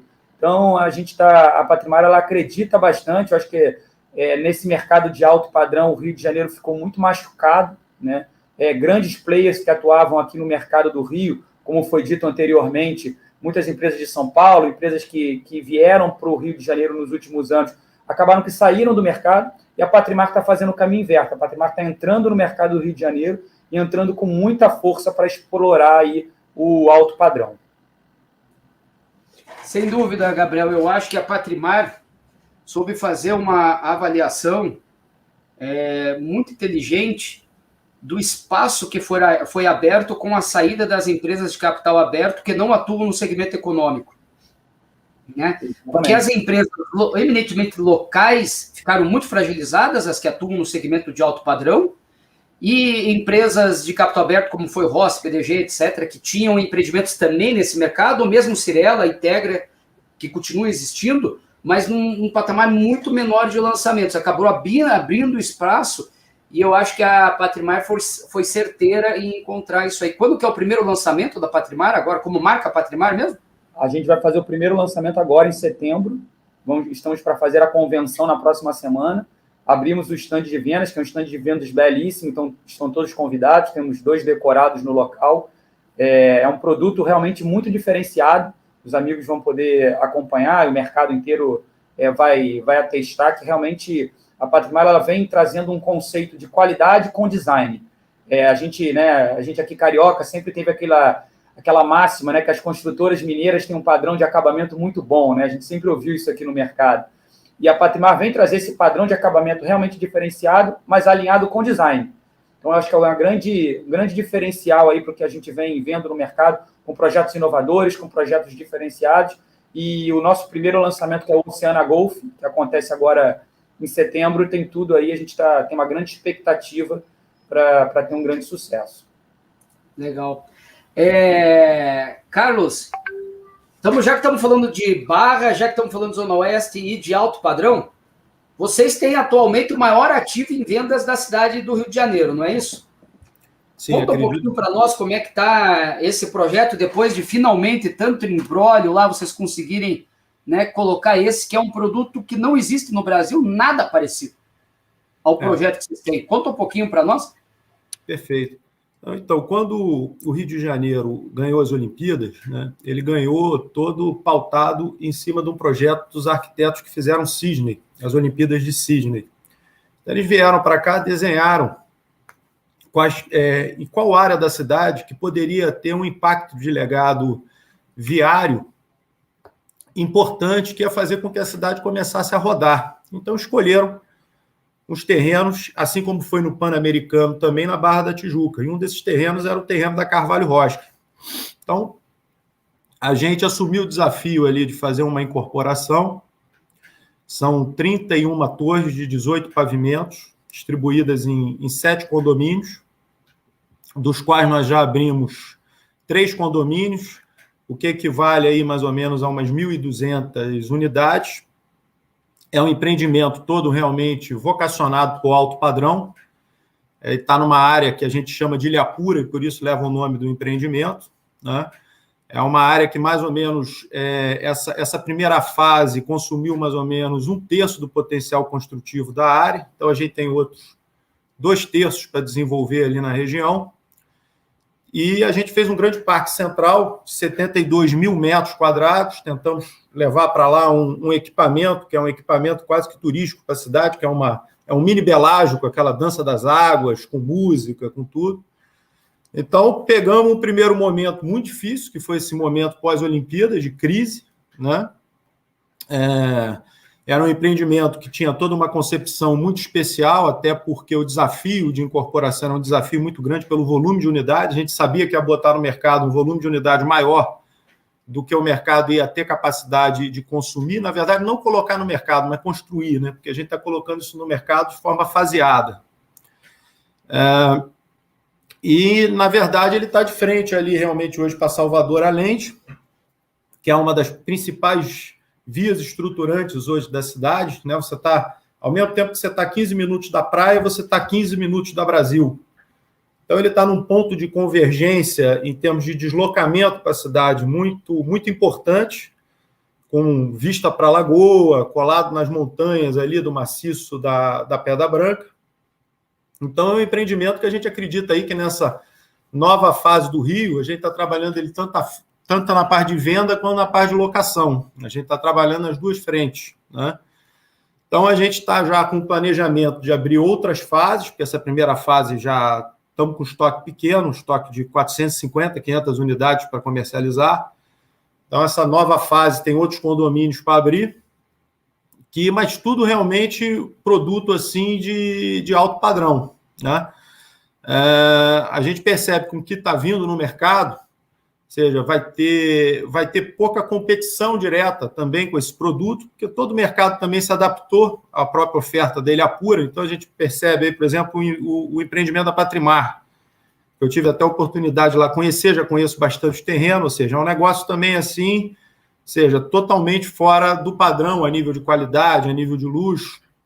Então, hoje, a gente está vendo realmente que aquele eixo da Barra, que era um eixo que, na verdade, estava muito difícil de se desenvolver pela falta de infraestrutura, hoje, realmente, ele está no ponto central da Barra da Tijuca.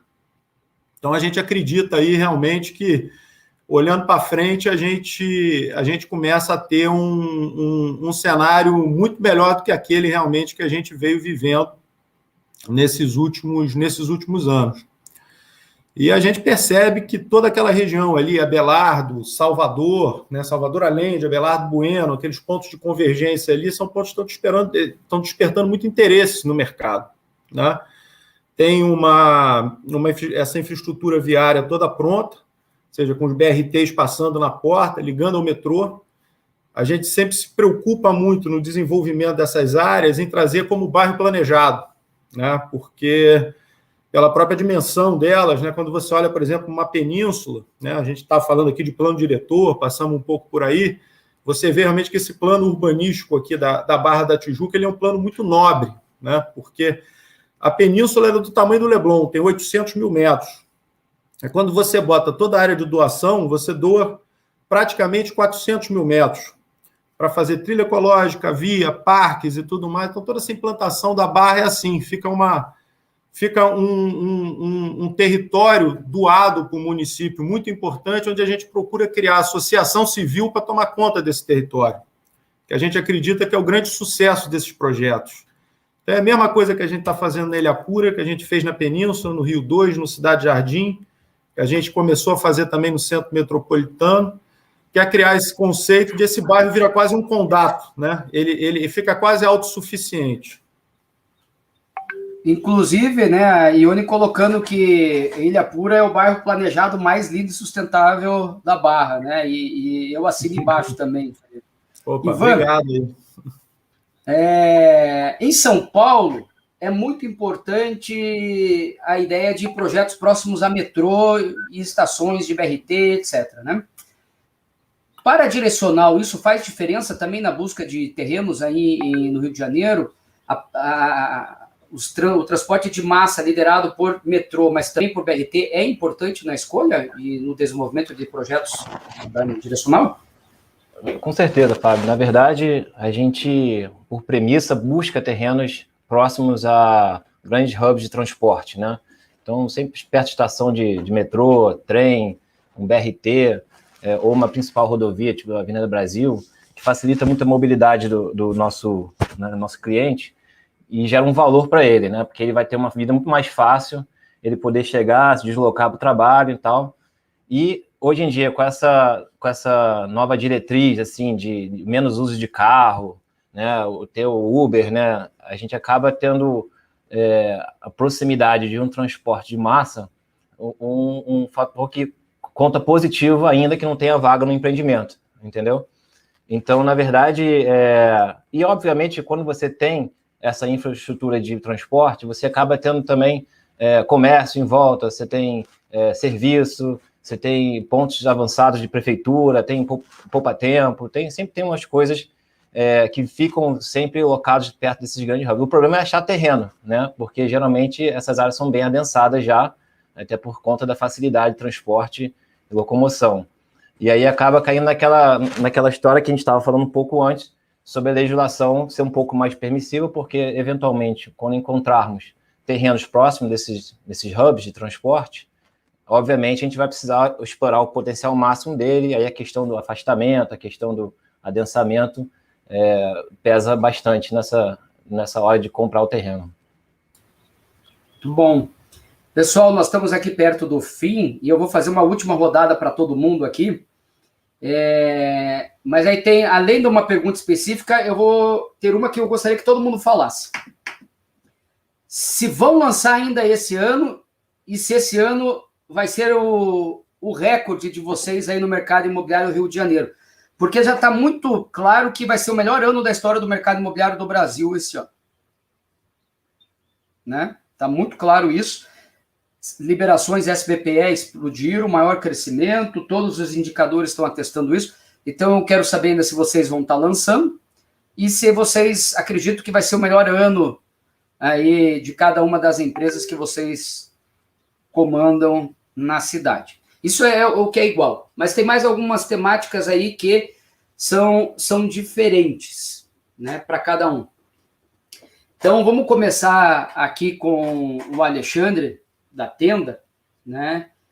Eu gostaria que você começasse falando, a gente falou de várias coisas positivas, mas qual é o desafio que vocês enxergam para o mercado carioca, não agora, nesses próximos 4 meses, mas para os próximos 2 a 3 anos, para que ele tenha um desenvolvimento, uma recuperação sustentada e que não fique em voo de galinha, sobe e cai?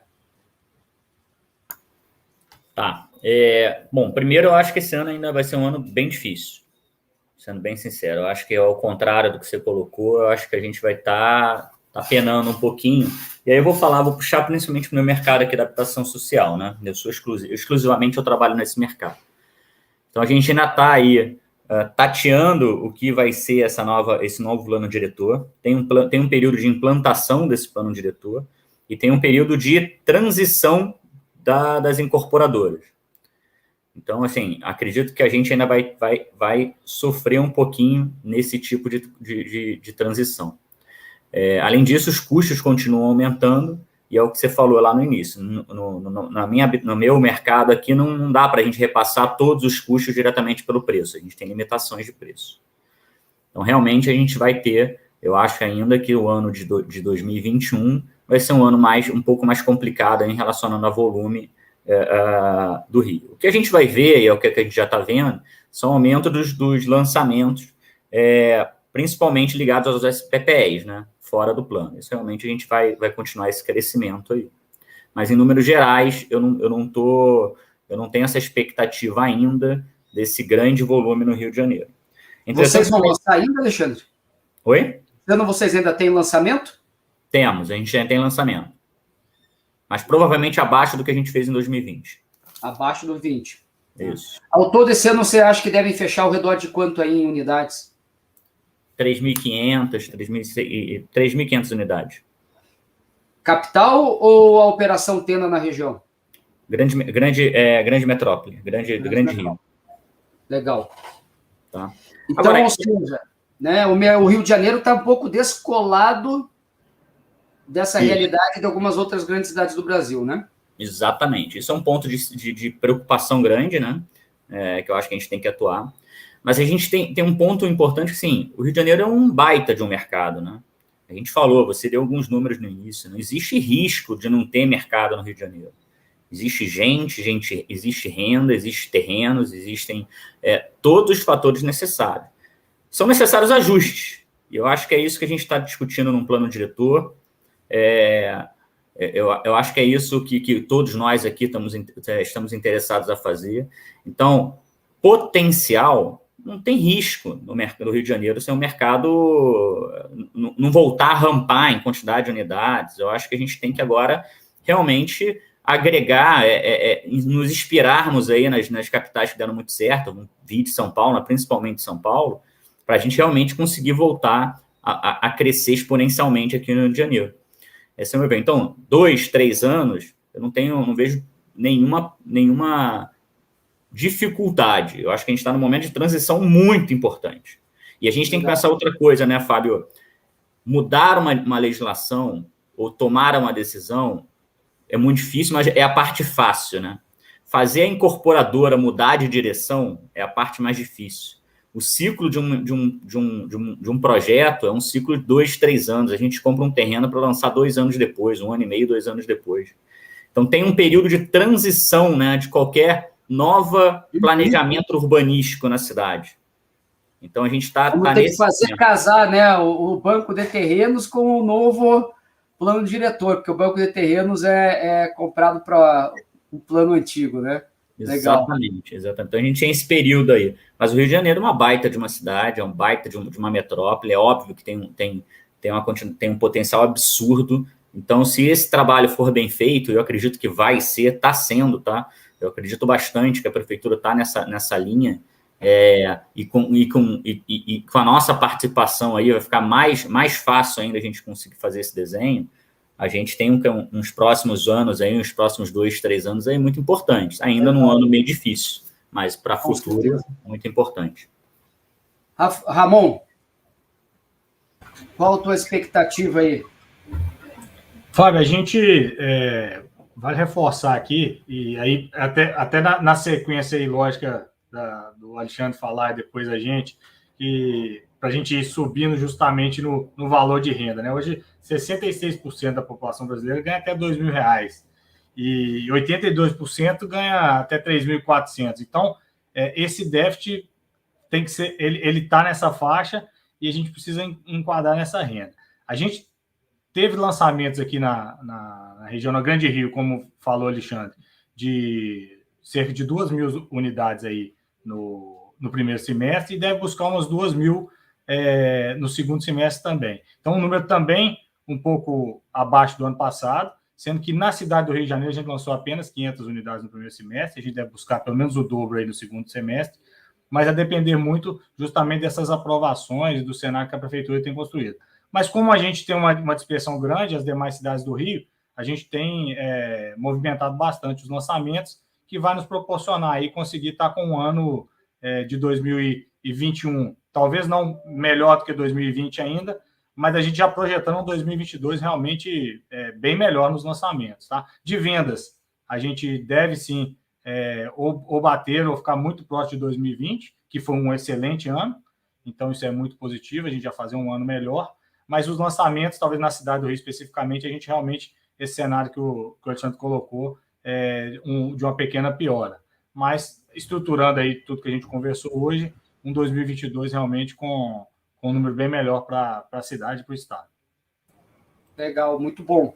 De qualquer jeito, somando as duas empresas, já são 7.500 unidades esse ano aí no Grande Rio. Renato, você como também diretor da Abrainc, economista, ninguém aqui falou de taxa de juros. E eu não quero ser acusado de nós não termos falado da taxa de juros. Você acha que a taxa de juros pode ter algum impacto? Qual é esse impacto?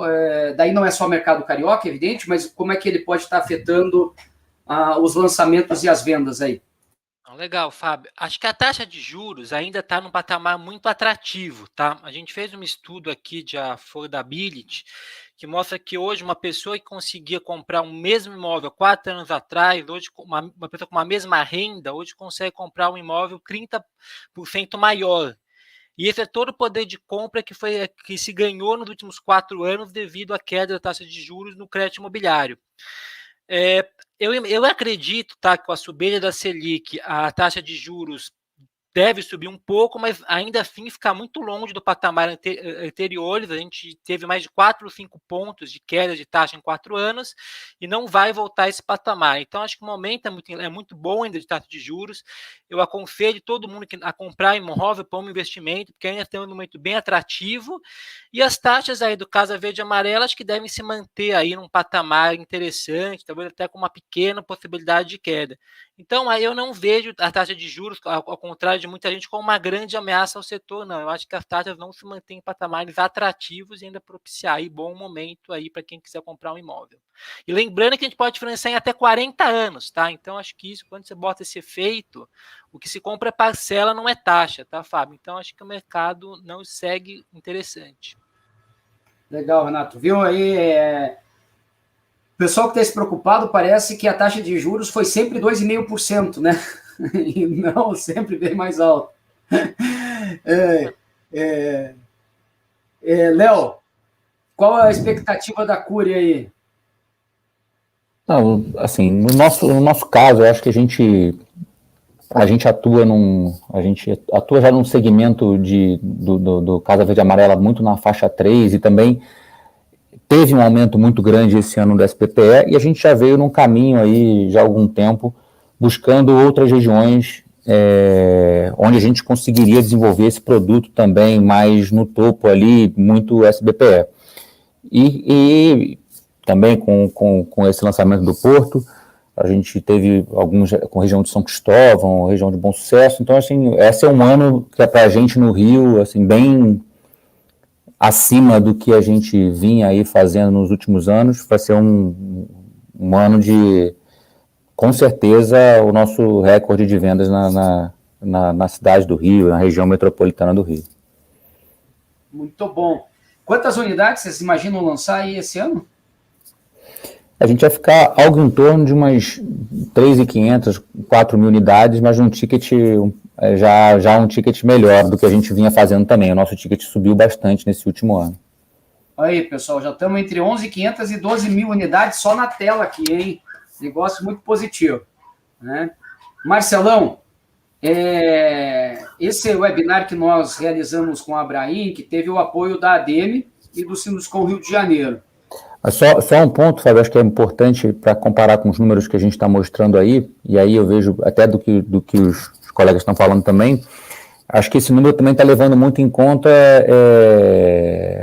os números também da região metropolitana, também como o Ramon falou. Então a gente tem coisas aí em Niterói, São Gonçalo, algumas como a MRV tem em Nova Iguaçu, que também que acabam incorporando esse número para a título de comparação com o que a gente falou da cidade do Rio, que eu acho que dá uma diferença. Sem dúvida, né? Eu estou entendendo que a capital vai ficar ao redor de 50% mais ou menos e os outros 50% se distribuíram nas outras cidades, é o que eu consegui captar. Não sei se é isso mesmo, se quiserem comentar, é por aí? No nosso caso, basicamente, a gente teve um lançamento literal, é basicamente Rio. Rio, tá. Pessoal, antes de eu mandar para o Marcelão fazer as considerações dele, não esqueçam de curtir o vídeo aqui, hein, pessoal? Dá o joia aí, o joinha e tal, no YouTube isso é importante, né? A gente saber se vocês gostaram, continuem fazendo os comentários. O webinar vai estar disponível hoje a partir das 19h30, depois, se vocês quiserem compartilhar com outras pessoas.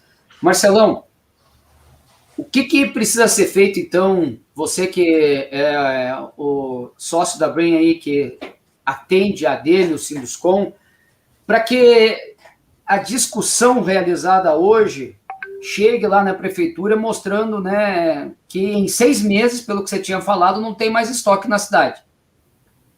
Né? Quais são os próximos passos aí? O que você tem ouvido e que você poderia complementar? Fábio, eu acho que as coisas já vêm acontecendo, né? Acho que a gente já sabe disso.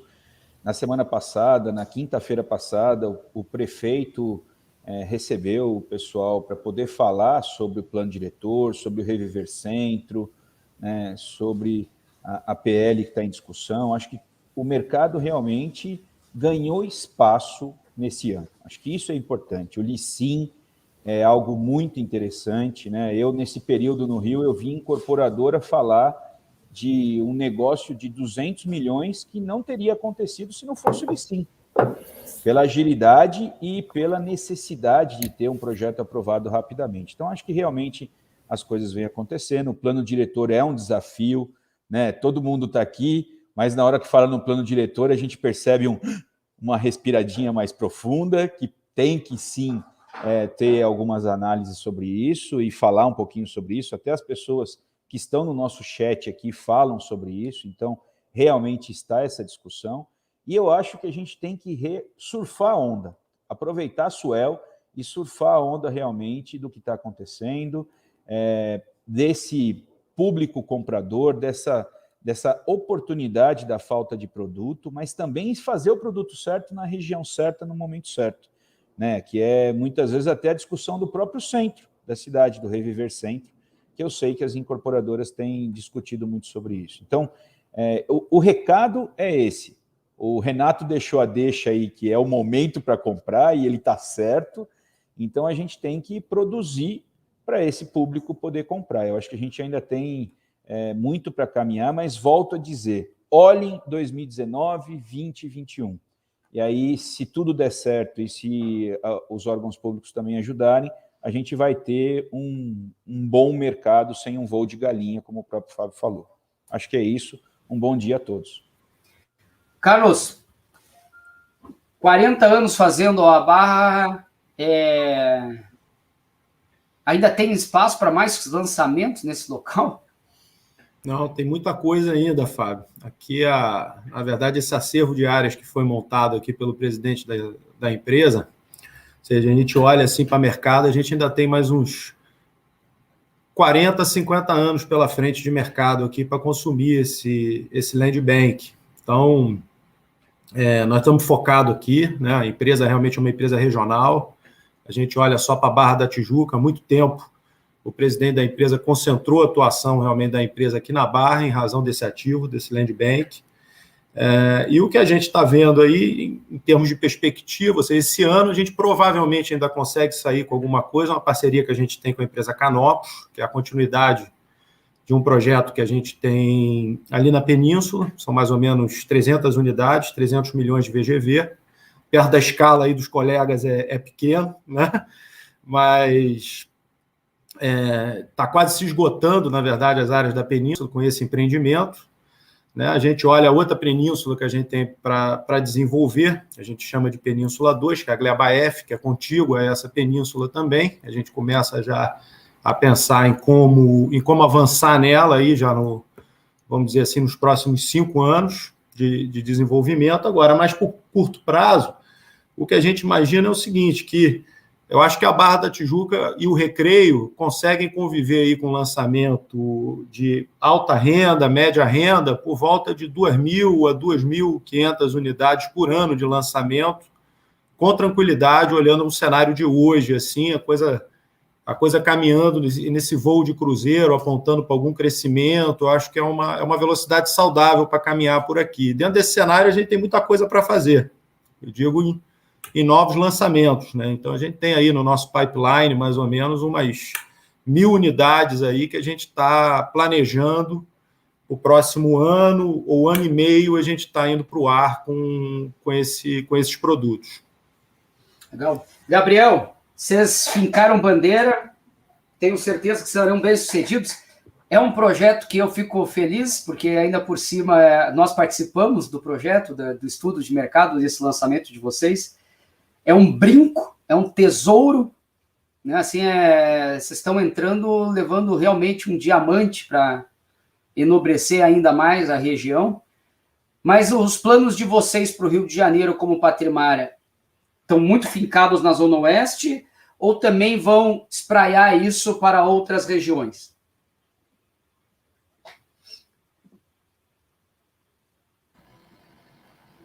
Realmente, Fábio, como você falou, o produto aí que nós vamos lançar brevemente é um brinco, é uma joia aí, foi pensado aí nos mínimos detalhes. Pena que eu não posso falar muito mais coisa, né, que a gente tem a convenção agora no dia 31, na semana que vem, mas o produto é realmente ultra diferenciado, cada detalhe foi pensado aí para fazer um produto realmente de altíssimo padrão ali na região do Golfo. São 268 unidades, então você perguntou sobre volume, esse produto vai dar algo em torno aí de 750 a 800 milhões de VGV, de novo, perto aí do pessoal aí do Minha Casa Minha Vida, né? Ainda é pouca coisa, né? Mas já para um local concentrado, já é um produto bem expressivo. Temos outros terrenos ali na região também, que a gente vai fazer os lançamentos futuros. A Patrimar como um todo, a gente está num ano de crescimento. A nossa expectativa é crescer esse ano 25%, quando eu digo Patrimar, o grupo Patrimar, né? Com as bandeiras Patrimar e Novolar. Então, a gente tem a expectativa de crescer 25% nesse ano. Nossas vendas já estão 20% acima do ano passado. Então, a gente está com um ritmo de vendas aí bem acelerado, principalmente agora nesse último semestre, terceiro e quarto tri, a gente tem um plano de lançamento bem arrojado para o Rio de Janeiro, Patrimar e Novolar. Então, a gente tem uma expectativa muito boa para esse segundo semestre.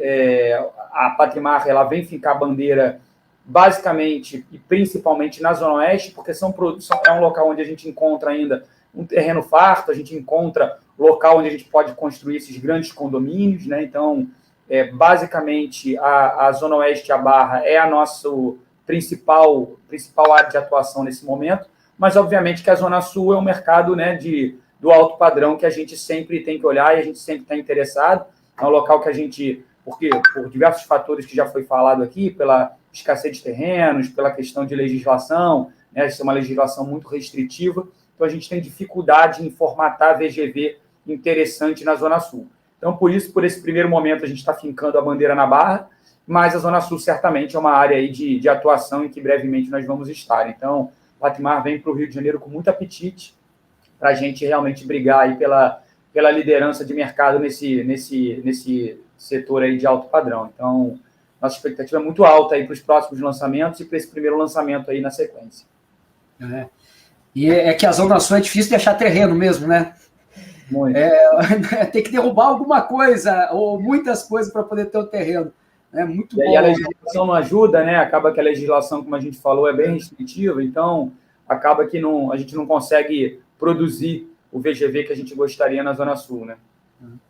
Ivan, antes de passar a bola para o França, né, fazer o encerramento, Ivan, vocês também vão ir bem esse ano? O que vocês vão lançar ainda?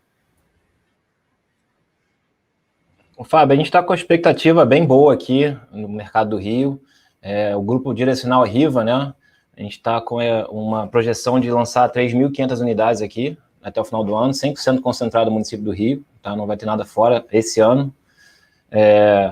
E assim, quanto ao mercado, minha perspectiva, eu acho o seguinte, a gente tem aí várias coisas que foram evoluindo ao longo da pandemia, né? A gente hoje consegue aprovar o projeto 100% online, a gente consegue registrar o memorial 100% online. Então, eu acredito que esse cenário mais favorável para o negócio vai ajudar muito na gente retomar a velocidade dos nossos lançamentos e, por consequência, a venda.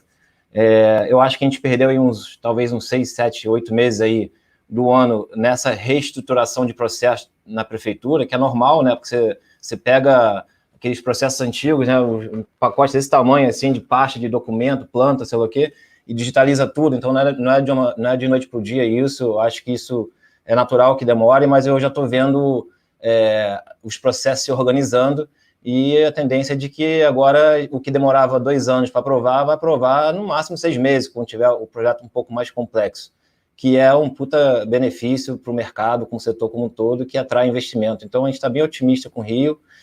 Se eu tivesse dar uma dica aqui, quem tem estoque ainda, nosso estoque está acabando, né? Então a gente vai ter que lançar mais, mas o estoque que está aí não vai ser o preço do estoque novo, natural, porque teve esse aumento de custo, a gente vai ter que lançar um pouco mais caro, então aquele cliente que está assistindo esse webinar aí, estiver interessado em comprar imóvel, aproveita o que tem de oferta aí, porque a tendência é o preço subir um pouco. Isso mesmo, pessoal. Eu vou passar também as minhas considerações finais. O mercado imobiliário brasileiro tem tudo para crescer, e dessa vez nós estamos crescendo em bases muito mais sólidas do que o primeiro ciclo do boom, porque naturalmente nós aprendemos bastante do que aquele período. E vejam que nós estamos crescendo num momento em que a economia brasileira nos últimos 3 anos não explodiu de crescer. E o mercado imobiliário demonstrou que pequenos estímulos ele responde muito rapidamente. Inclusive a própria taxa de juros abaixo do patamar de 2 dígitos. Nós vamos ter o melhor ano do mercado imobiliário, num período que o Brasil deve crescer 5%, mas é o 5% fictício, porque, na verdade, nem recupera ainda toda a queda do ano passado. Então, na prática, é 2 anos zero. Né? Isso significa que talvez caminhemos finalmente para daqui a 2 ou 3 anos atingirmos a marca de 1 milhão de imóveis lançados no Brasil entre Casa Verde Amarela e fora do Casa Verde Amarela, naturalmente. Né? Essa é uma expectativa muito positiva. Agradeço a participação de todos e, em especial, a confiança da Abrainc por estarmos fazendo esse webinar. E vou passar para o França fazer as considerações finais e o encerramento do evento. Eu que agradeço a você, Fábio. Acho que é uma parceria fantástica com a Brain, que sempre está trazendo conteúdo, e conteúdo é fundamental para a gente fazer as nossas análises. Escutando aqui todos, eu verifiquei que todo mundo está falando do plano diretor do Rio de Janeiro. Eu coloco a equipe técnica da Abrainc, que está discutindo o plano diretor aqui do Estado de São Paulo, à disposição de vocês, para que a gente possa ajudar vocês nas discussões também aí no Rio de Janeiro. Isso é um processo que eu, inclusive, já tinha falado com o Chicão Bulhões outro dia e com o presidente da ADEME, o Cláudio Armolin. Então, mais uma vez, eu coloco aqui à disposição todos os nossos trabalhos técnicos que a gente tem feito, para que a gente possa, também na cidade do Rio de Janeiro, ter um plano diretor que possa atender a necessidade da população. Né? Muita gente, quando fala de plano diretor, confunde, né? Confunde e acha que o plano diretor está sendo feito para o incorporador. Eu tenho que lembrar aqui para todos que, na verdade, nós construímos para o cliente. E nossa atividade é uma atividade de risco. Se a gente construir numa região um apartamento numa metragem errada, com número de vagas de garagem que não atende o cliente, quem irá sofrer somos nós, porque nós vamos ter dificuldade de venda, nós não vamos vender, e para vender nós vamos ter que, eventualmente, fazer uma redução tal que podemos ter até prejuízo naquele investimento que nós fizemos. Então, é importante a gente ter em mente que tudo aquilo que a gente fala de plano diretor é para atender a população, para atender o déficit habitacional que a gente tem. E o Rio de Janeiro, eu vi aqui alguns números de vocês, aí em algumas regiões, os imóveis de médio padrão, R$ 7.500 o metro quadrado.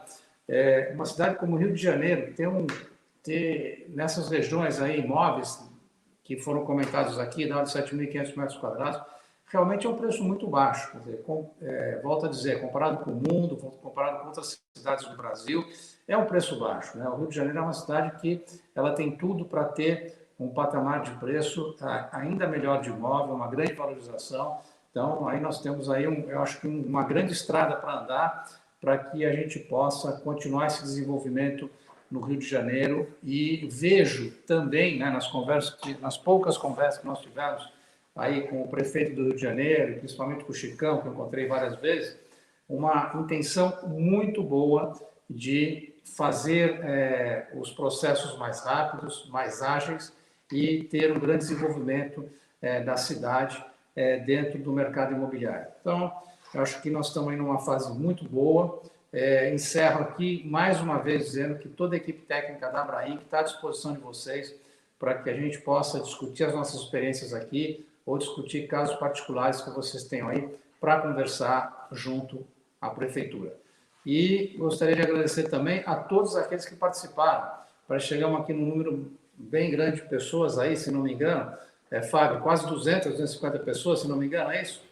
Isso, passaram pelo webinar aqui, assistiram um pedaço e deixaram um registro, 830 pessoas, e ficamos ao redor de 200 na maior parte do tempo. 200 ao mesmo tempo sempre, né? 190, 200. Vocês vejam o interesse que se tem no mercado do Rio de Janeiro, não é fácil fazer um webinar onde você tem 800 pessoas, isso mostra o interesse e o potencial de vocês. Então, eu acho que nós estamos aí no caminho certo e queria agradecer a todas aquelas 800 pessoas que passaram por aqui também para poder escutar um pouquinho da experiência de todos esses craques que estão aí na tela, do Fábio, que faz um trabalho fantástico na Brain, que é um trabalho de longuíssimo prazo. O Brasil, infelizmente, ele não tem dados, e o que o Fábio está fazendo é trazer dados para que a gente possa construir esse banco de dados, para que a gente possa fazer análises melhores do mercado e projeções do mercado futuro. Então, muito obrigado a todos, bom dia a todos, e vamos trabalhar, que o Rio de Janeiro tem muito a crescer. Obrigado, gente.